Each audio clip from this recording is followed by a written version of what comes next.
Hello, everybody. Welcome to another online technology class from Massillon Public Library. I'm Jesse, and I'd like to thank you all for joining us tonight. I'm sure it's happened to all of us. You've been online and you are looking up a certain product or a certain subject, and then you go off of it. And then a little while later, you're on a completely unrelated site, and what do you see?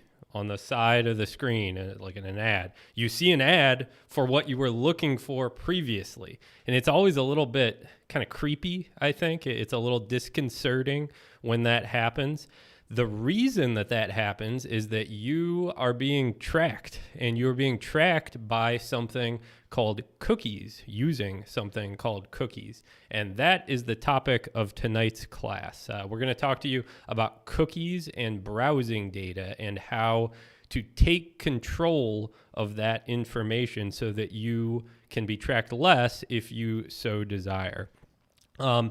Privacy is a huge topic these days, and when I get asked about different privacy-related things, cookies almost always come up. People ask, what are cookies? How do I get rid of my cookies?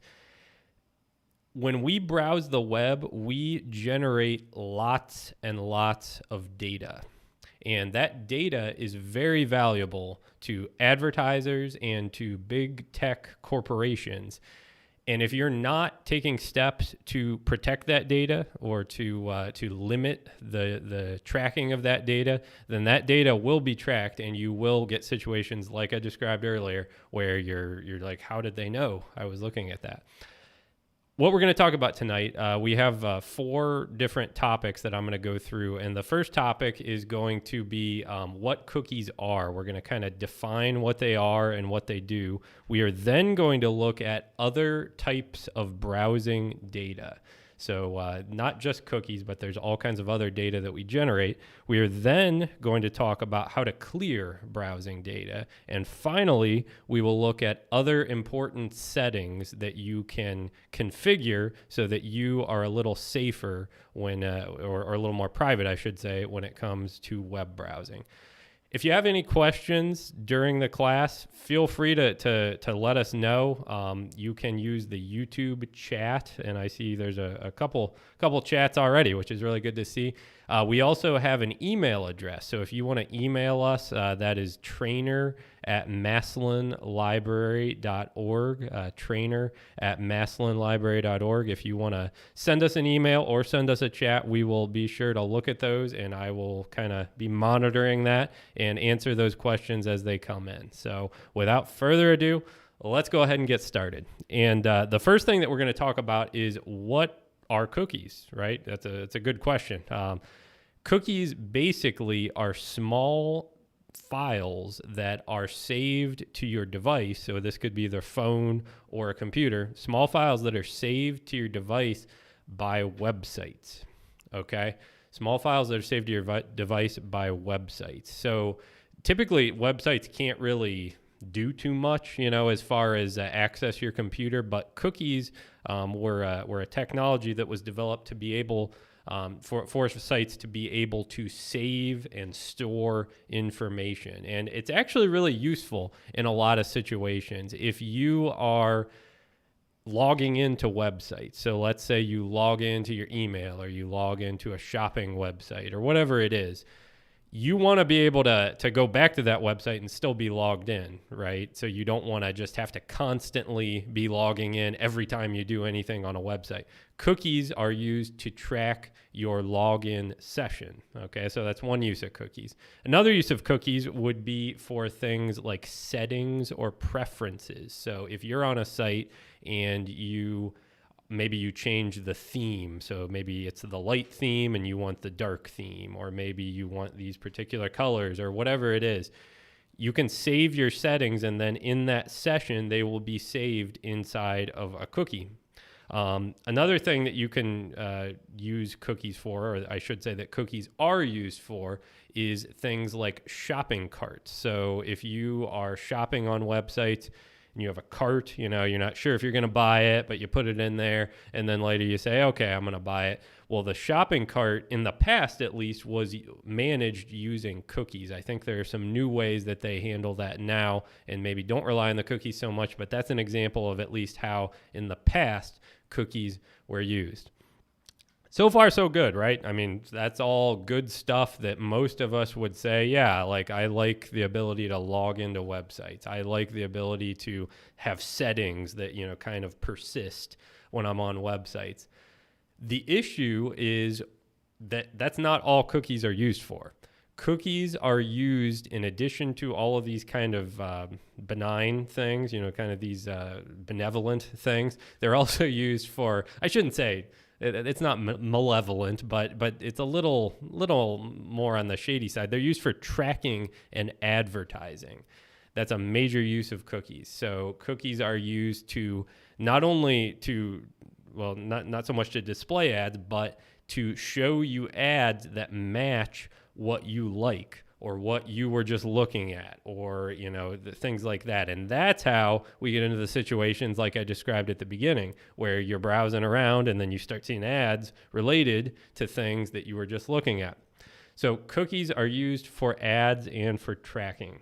Now, when it comes to the different types of cookies, there are different types of cookies, and not all cookies are the same. There's first-party cookies, and so first-party cookies are typically coming from the site that you're visiting, okay? So these are cookies from the site you're visiting, and these are used for all the kind of normal purposes that we talked about a little bit ago. Third-party cookies, on the other hand, are typically going to come from sites that you're not visiting, so from other sites, and they're used for tracking. Okay, so we have first-party cookies versus third-party cookies. So when we talk about cookies, you kind of have to define which ones you're talking about. The third-party cookies, in my mind and in many people's minds, are the more concerning of the two types of cookies. Now, as far as browsing data goes, we've talked so far about cookies, but cookies are not all that there is when it comes to browsing data. We generate lots of data when we browse the web, and there's a lot more than just cookies. So one thing that you will kind of run into if you talk about browsing data is something called a cache. And so a cache is basically a temporary storage area where all of the images and the scripts and all kinds of different things that are generated when you browse a website, those are saved, and they are put there so that you can save time when you go to the same site again. So let's say I'm going to a site and it has an image, right? And so let's say that's the logo for the website. Now that logo appears all over the website. So I go to that site once and I go off of it. If I go back to it again, the browser will look in the cache and it'll find that logo file and it'll say, oh, I don't have to download that again because I already have it. And so that is the function or the purpose of the cache. The cache saves you bandwidth, and it also just kind of makes things quicker overall. So cache is something that's generated, but in general, it's a good thing, I would say. It can build up, though, is the problem. Another thing that you will encounter if you talk about browsing data would be the actual browsing history. Okay, this would be the list of websites that you have visited. And so this list is mostly going to be private. It will mostly be something that you alone have access to, right? Or someone else who is on your computer could also see it. But browsing history can become less private and more of something that other people could see if you are logged into your web browser using, for example, a Google account. So if you log into Google Chrome, if you use Google Chrome is the most popular browser out there. Chrome really tries to get you to sign in to the browser using your Google account or your Gmail, right? And so let's say you do that. By default, the Chrome is set to sync browsing data from your computer onto your account, right? It kind of backs everything up, and part of that would be your browsing history. So in that case, let's say that's happening, your browsing history, that list of sites you visited, is actually being backed up and stored for perpetuity, basically, in your Google account. And so you might think, well, what's the big deal with that? And it really, if you don't mind that, then you can certainly just keep on letting that happen. But the reason that some people might kind of be bothered by that is then Google has access to your browsing history. And so that would be subject to their privacy policy or their terms of service.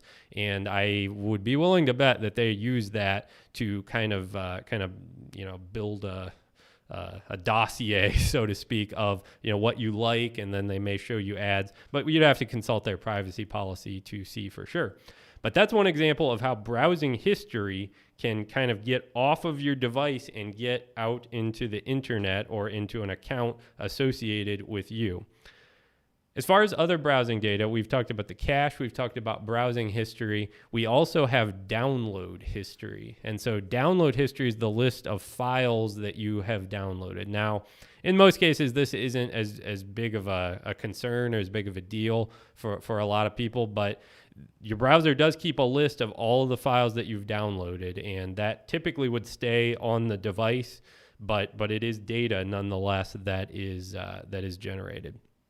In addition to all those things, we also have two other things, one of which is passwords. So you have passwords that you can save to your browser. So if you are logging into a site and you put in a password, username and password, it will ask you, do you want to save that username and password? And if you say yes, your browser keeps track of that. Now, this is another situation where if you sync your browsing data with a Google account, let's say, or maybe it could even be like iCloud or something like that, if you're on an Apple device, if you sync your browsing data, then those passwords are technically going to be stored out on the internet, and that will be under your Google account or whatever account it is. So that's another area where it's data that's on the device, but in reality, it also is being backed up somewhere else. So it's an important thing to keep in mind. One last thing, as far as other browsing data, we do have autofill data that is gathered when you browse. So this would be data, for example, if you are filling out a form, let's say you're registering for something and it asks for your first name, last name, address, zip code, email, so on and so forth, phone number, right? That data can be saved to your device, to your browser, but that's another case where that data can then be backed up or synced to your Google account. So collectively, all of this data, can potentially go from your device to an account or to something else. So it's a good idea to be aware of all of the data that is being collected potentially about you as you browse. So my whole point with this section was to show you that cookies are kind of just one type of browsing data, but there's many other types out there, and you kind of have to be vigilant as far as what that data is and where it is going. All right. Let's go on, and we will talk about how to clear browsing data. Okay, and so I'm actually going to show you some examples now as we kind of get into more the practical side of the class. So how to clear browsing data. And so for this part of the class, I am going to switch over to my computer here and actually show you some examples. But before we do that, let's talk about a question that kind of looms large over this, which is, should you delete your cookies? So we've kind of been talking about cookies as something that can cause you to be tracked, and it sounds like it's a bad thing, but should you get rid of them? And the answer is actually somewhat complicated. There are pros and cons to getting rid of your cookies. So an advantage of getting rid of your cookies is that you can limit tracking and limit advertisers' ability to kind of track you across the web, which most people would say, oh, well, that's a good thing, right? The downside to that is that the downside to that is that if you are logged in to websites, you will be logged out of websites if you delete your cookies. If you recall from earlier, one of the uses of cookies is to keep you logged in, right? So if you blow away the cookie that is keeping you logged in, you're not logged in anymore. Now, if you know your passwords, then it's kind of an inconvenience, right? You have to, I got to type it in again, and then probably you'll hit save, to save the password. But if you don't know your passwords, then it's not just an inconvenience. It's actually, I am locked out of my accounts because I don't know how to get back into them.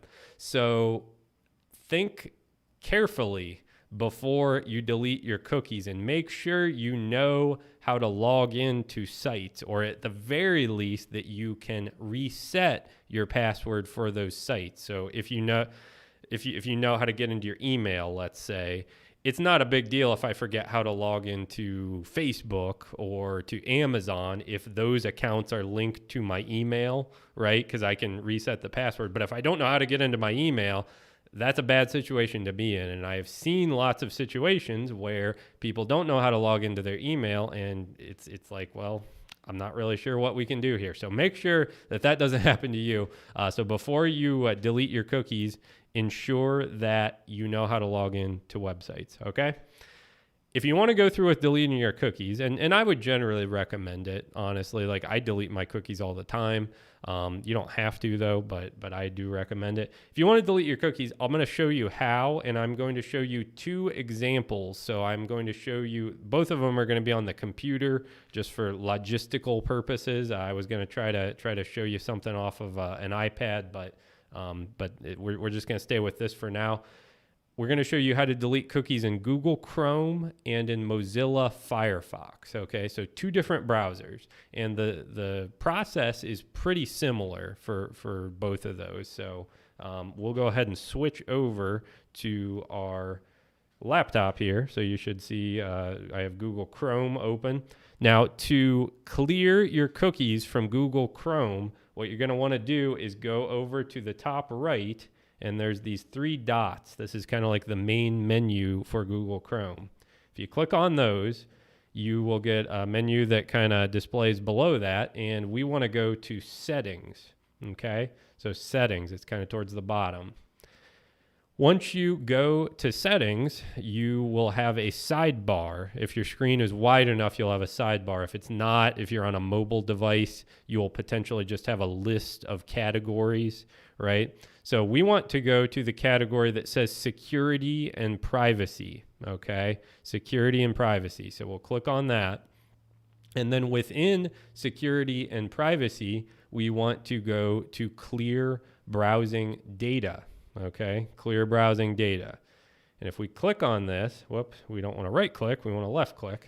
If we left click on that, you will get this box that pops up. Now, Chrome gives you multiple different kind of levels of complexity, let's say. So if you just want to stick with the basics, you can leave this tab set to basic, and it will just have 3 categories. It's not going to get rid of everything, but it'll get rid of the most common, most important things.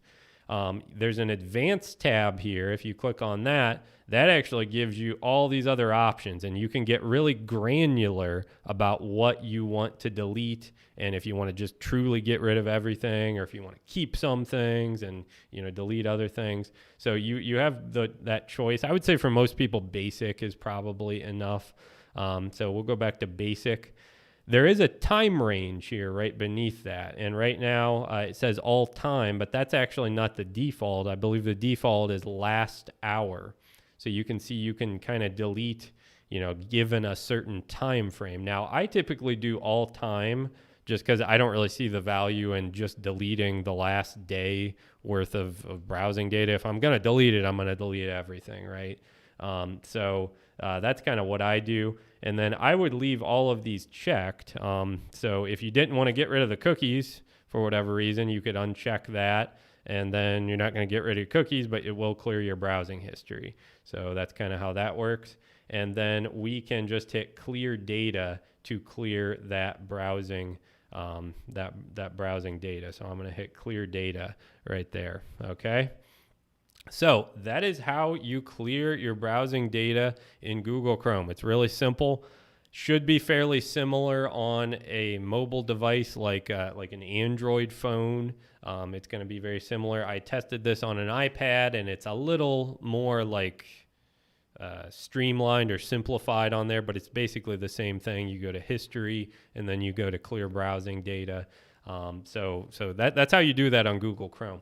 Let's go ahead and take a look at how you clear your browsing data on Firefox, because Firefox is one of the other kind of popular browsers, at least on computers. So I'm going to switch back over here.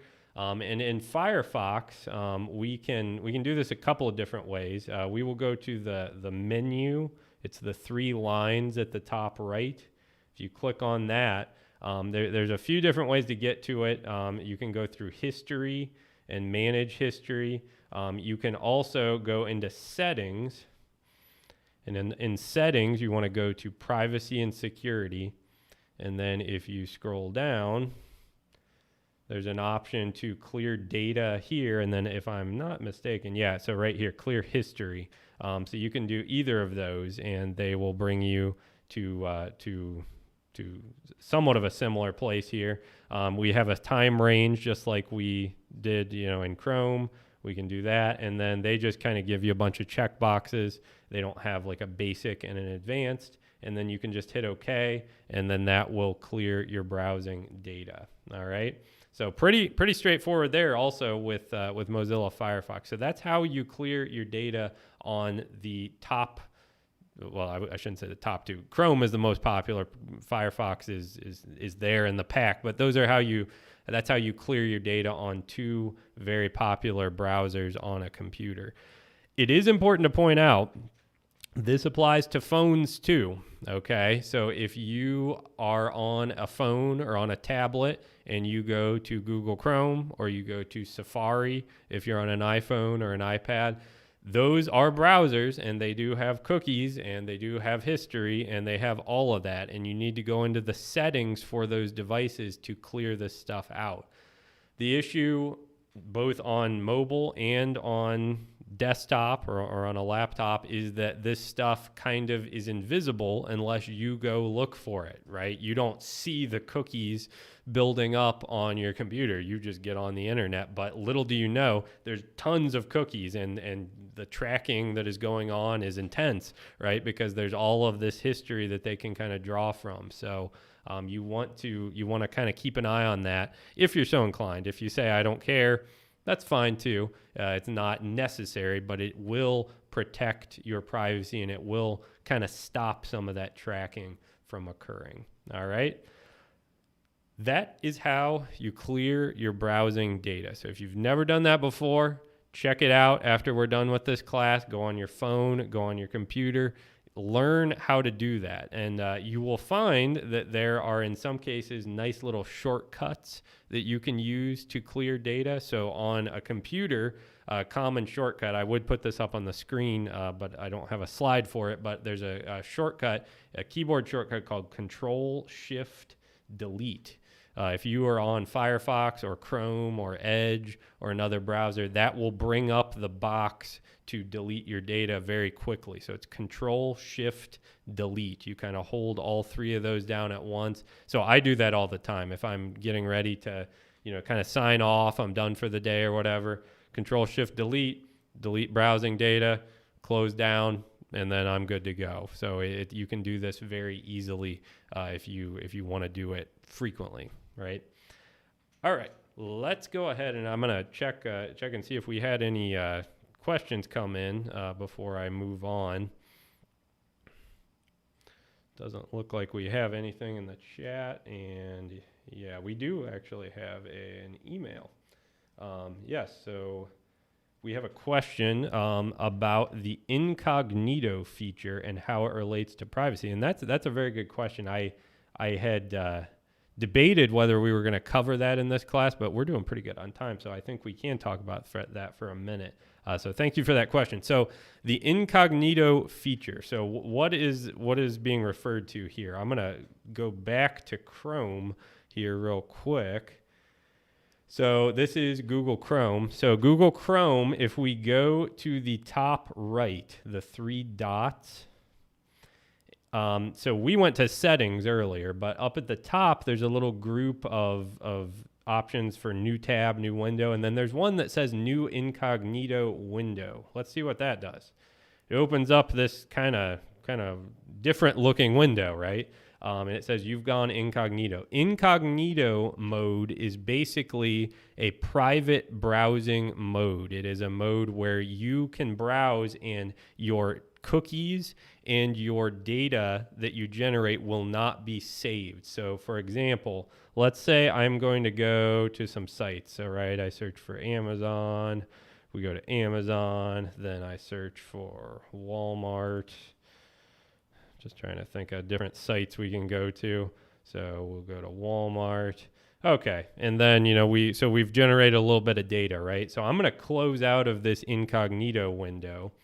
And then I will go to the history and we'll see if that was logged in our history. So I'll go to the three dots. I'll go to history. Doesn't look like it. Let's go to the full view here. And yep, you can see there was no history that was kept for that. So basically, if I was going to explain this, incognito mode creates like an isolated session, right? Or kind of like a temporary session. And so anything you do within that, once you are done and once you close that window, it's gone. So if you, for whatever reason, didn't want, things to persist, it could be cookies, history, cache, whatever it is, you can use incognito mode. It's actually a nice way if you are signed in to a site. So let's say I'm signed into email. Okay, let's say I'm signed into like a Gmail account and I want to sign in to another Gmail, but I want to do it simultaneously, right? I don't want to like switch back and forth, go to the menu. I want to have them both up at the same time. Well, I can have one open in a normal Chrome window, and then I can open up an incognito window, and I can have another Gmail session open, and I can, just go back and forth between them without having to switch, right? So that's one way that you can use incognito. There are different examples of this in different browsers, and it's not normally called incognito. Like in Firefox, it's called private browsing. In Safari on the Mac and Apple side, I'm honestly not sure what it's called, but I believe they have that option. So this is a common thing. This came about probably, I don't know, within the last 10 years, browsers started doing this. I use it a good deal, like if I'm going to clear the history anyway, then, I might just hop into a private browsing or an incognito window and do my browsing and then be done with it. Sometimes I'll have two kinds of windows open, for doing different kinds of things. So that's a good question. Thank you for that about the incognito mode. Yes. All right.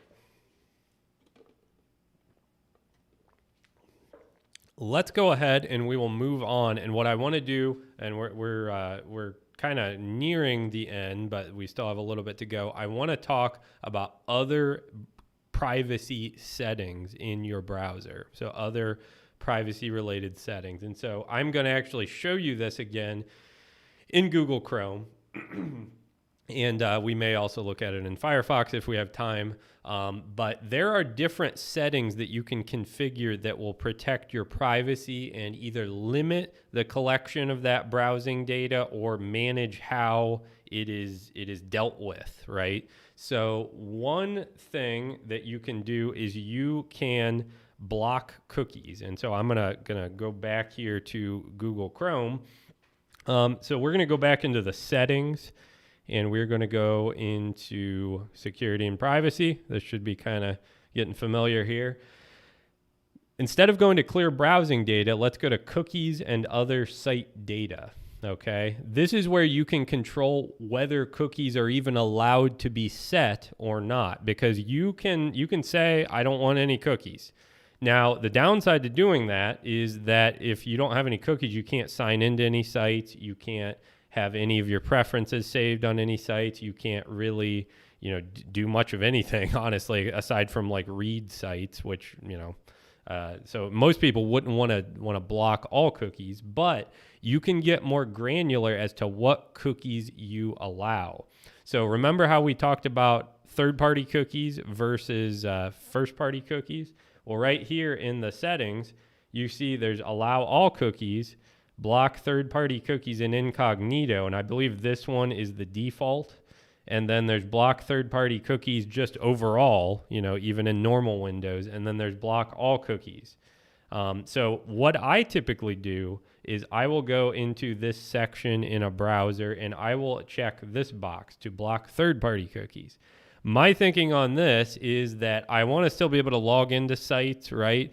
But I don't really need sites to track me, across different sites. Like I have really no interest in allowing that to happen. Like they're not paying me any money for that data, right? So you can block those third-party cookies, and normally you're not going to have any problems. They always have that warning that some sites won't work, but I honestly have never come across one that didn't work.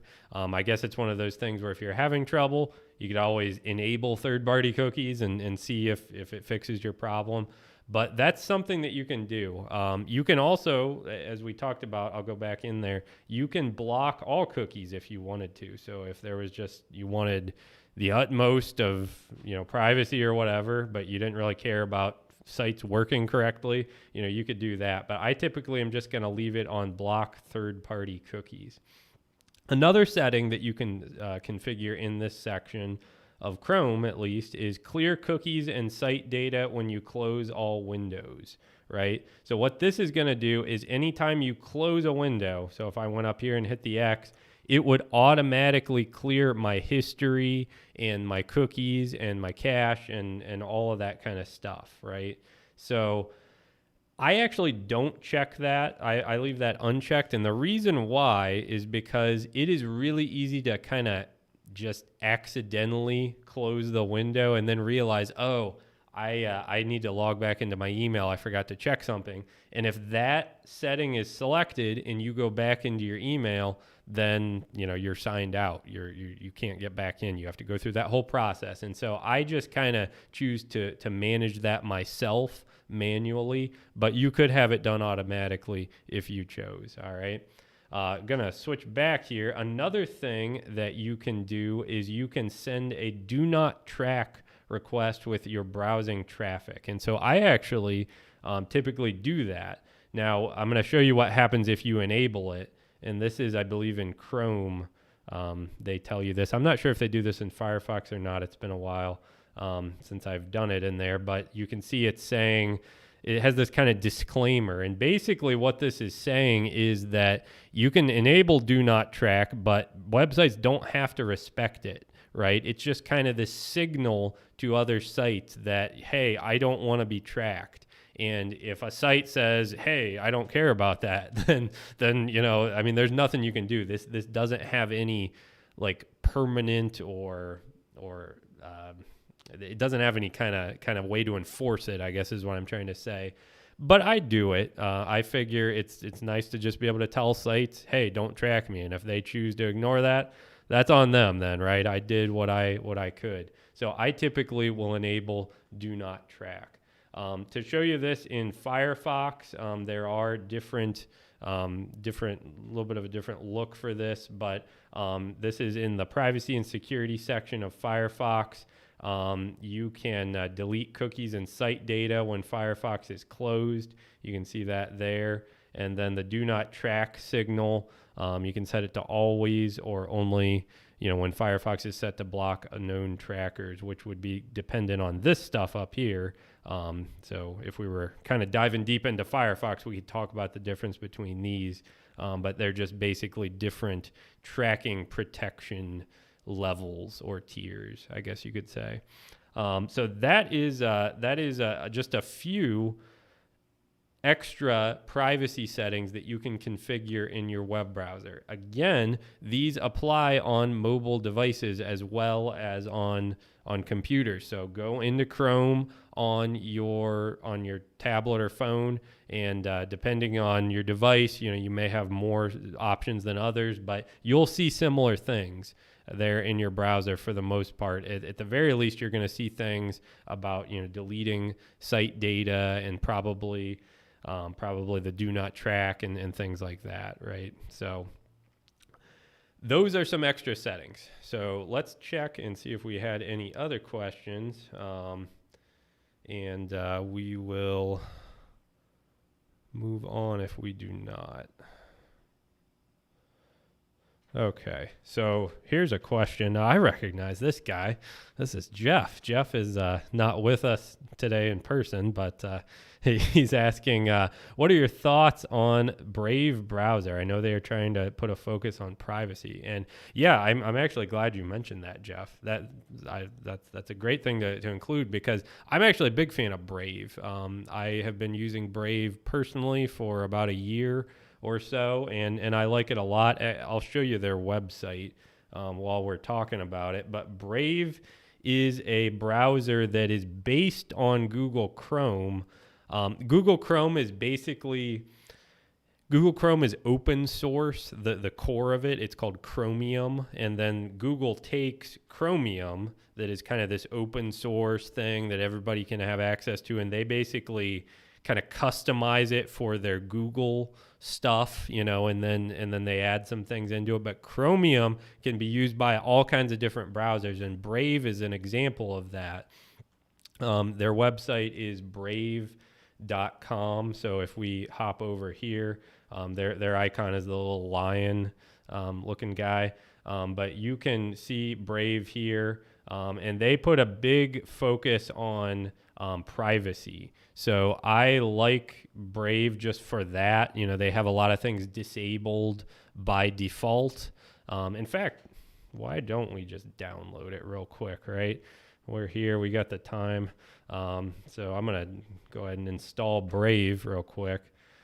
Uh-oh. No, we're not going to do that because I have to put in passwords and stuff. All right. So, yeah, I don't want to show the passwords to the whole world. So, yeah, just imagine, that we downloaded Brave there. But Brave, I like it. It functions a lot like Chrome. It's built on top of Chromium, as I said, but it's just got a lot of extra privacy stuff kind of tacked on there.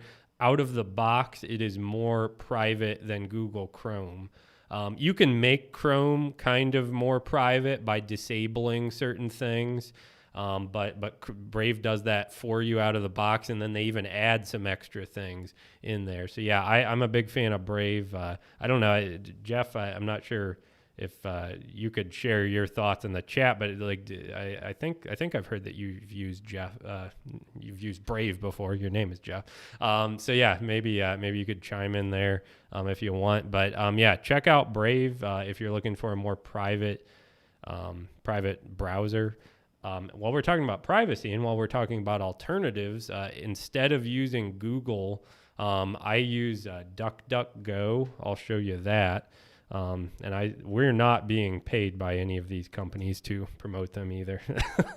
But here's DuckDuckGo. This is a search engine, and you can download an app. So they make a big deal out of not tracking you while you search. So you can kind of, with a different search engine maybe and a browser, either kind of customizing the settings or just using a more privacy-focused browser, you can really stop the amount of tracking that occurs when you browse the web. So DuckDuckGo is worth mentioning just because we are talking about online privacy and web browsing.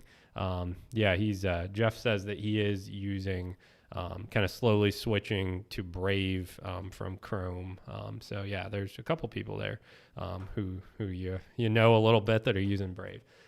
Thank you for the suggestion there to talk about that, Jeff.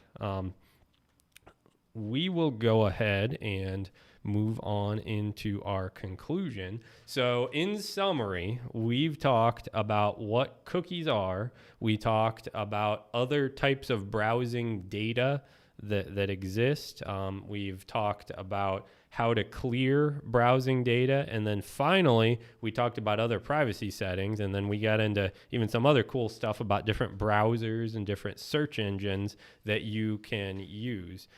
So when it comes to your privacy, cookies are kind of just like a piece of the puzzle, right? They're one piece. So there's all of these other things going on with privacy.